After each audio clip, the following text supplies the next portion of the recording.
No, he doesn't have any tattoos. He has a scar down here near his stomach, past his hip. Cut himself with some glass. That was before, a long time ago. He looks just like the photo. He's not got his glasses on here though. He takes them off with the camera. But he needs them to see properly, you know. He has to read a newspaper or a menu in a restaurant. Not book so much, or watching TV. He likes TV.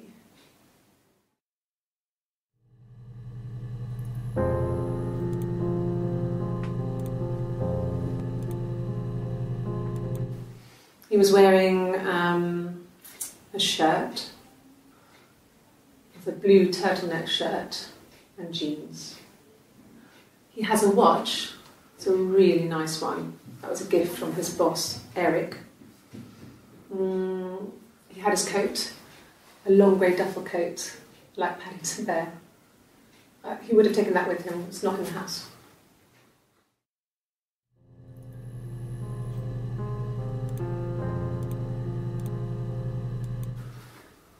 So, it was Friday evening, we had an argument, he left.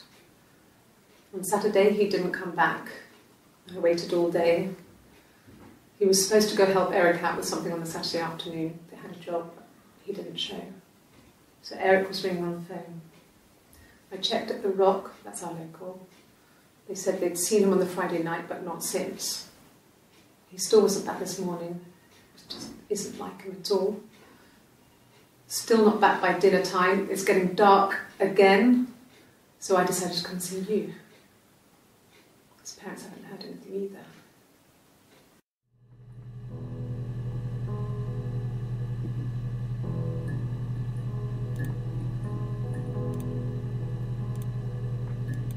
No. I'm not sure what strange would be, but he hasn't been acting odd. He's been busy at work, but nothing too stressful.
My name is Hannah. Hannah. It's palindrome. It reads the same backwards as forwards. It doesn't work if you mirror it though, it's not quite symmetrical, but well, I mean, you get the idea. Sorry. Hannah Smith, I live at 31 Gladstone Street.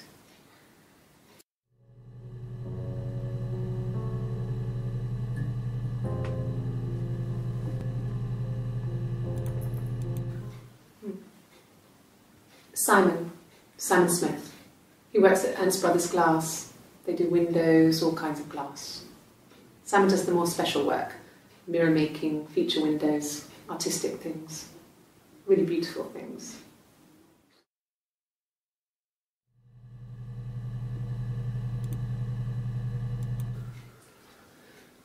Simon is 6 foot, darkish blonde hair, average build. He's clean shaven. If his beard grows, it goes ginger, so he shaves it. I mean, not that there's anything wrong with ginger hair.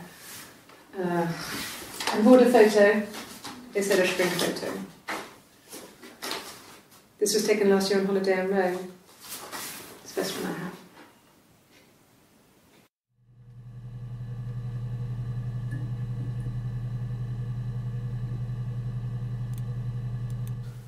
No, he doesn't have any tattoos.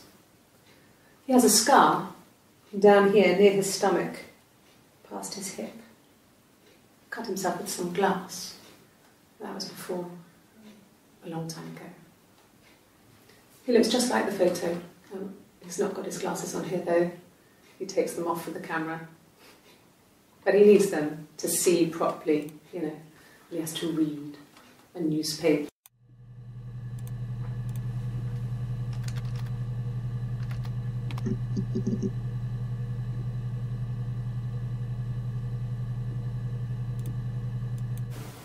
Oh, my tattoo. I got it to express my individuality.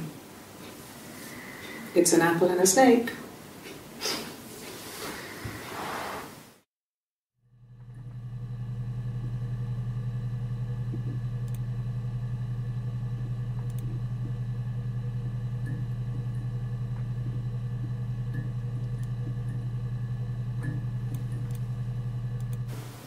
Oh.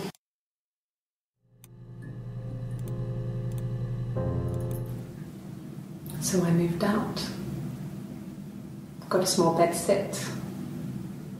Got my tattoo to mark the occasion. I was singing in a bar in the evenings, so I had some money, enough money to cover my rent. And I've been doing something similar ever since. I haven't put down any roots. I don't exist.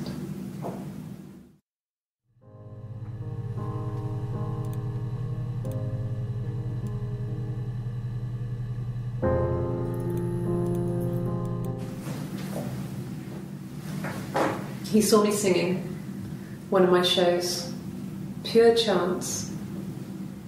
Not sure I remember what he was even doing there. Afterwards, I had a drink at the bar and he came over and we got talking. I knew who he was. Obviously I knew who he was. But he didn't know who I was.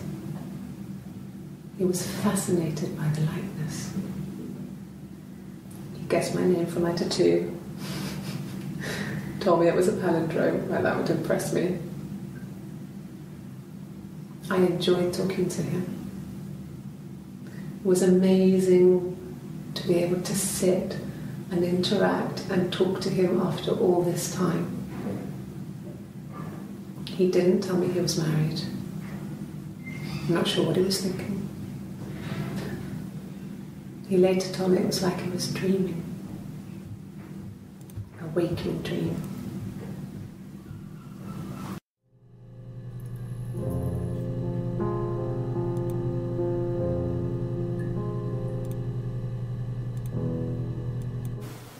Oh, my...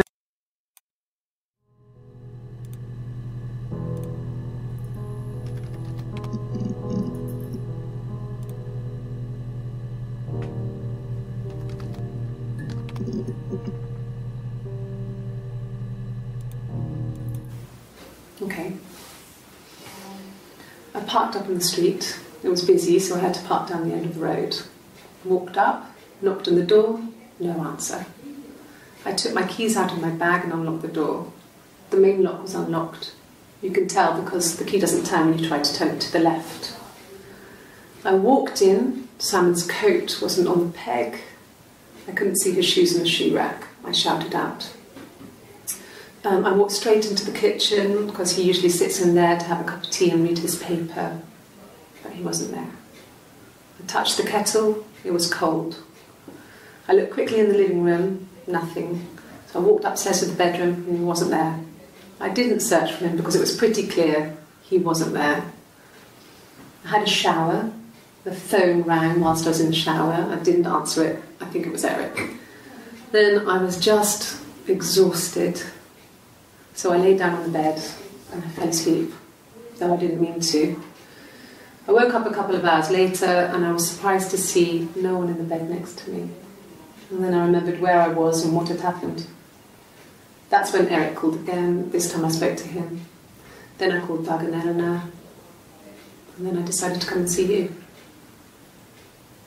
That enough?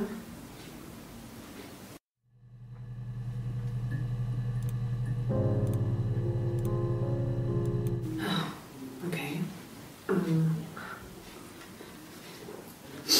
I parked up on the street. It was busy, so I parked down the end of the road. I walked up to the house. I knocked on the door. No answer. I took my keys out of my bag, unlocked the door. The main lock was unlocked. I could tell because the key wouldn't turn when I tried to turn it to the left. I walked in. Simon's coat wasn't on the peg. I couldn't see his shoes on the shoe rack. I shouted out for him. I walked straight into the kitchen. He usually sits in there to have a cup of tea and read his paper. He wasn't there. I touched the kettle. It was cold. I looked quickly into the living room. Nothing. I walked upstairs to the bedroom. He wasn't there. I didn't search for him because it was pretty clear he wasn't there. Then I had a shower. Whilst I was in the shower, the phone rang. I think it was Eric, his boss. I didn't answer it. Then I came out and I was just exhausted. So I lay down on the bed and I fell asleep, but I didn't mean to. I woke up a couple of hours later and I was surprised to see no one in the bed next to me. And then I remembered where I was and what had happened. That's when Eric called again. I spoke to him. Then I called Simon's parents. And then I decided to come and see you. That enough?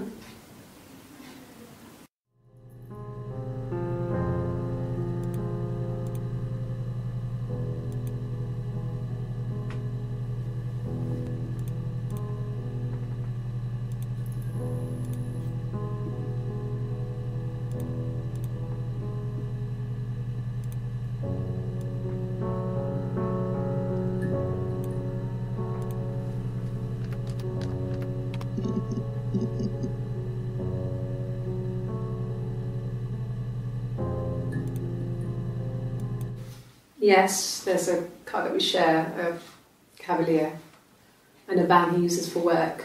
It's owned by Eric, but we look after it. Both of them are there now, parked on the street.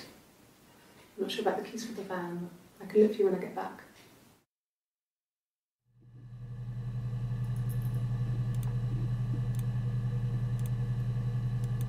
Yes, that would be in his wallet. It's a Visa, a silver one. He doesn't like to spend money he doesn't have, so he usually pays with cash, but Eric convinced him to get one.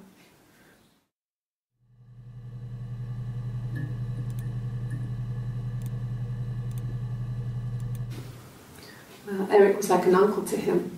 They were pretty close. They spend a lot of time with each other, especially when they have to go to conferences. Have you met his wife, Diane?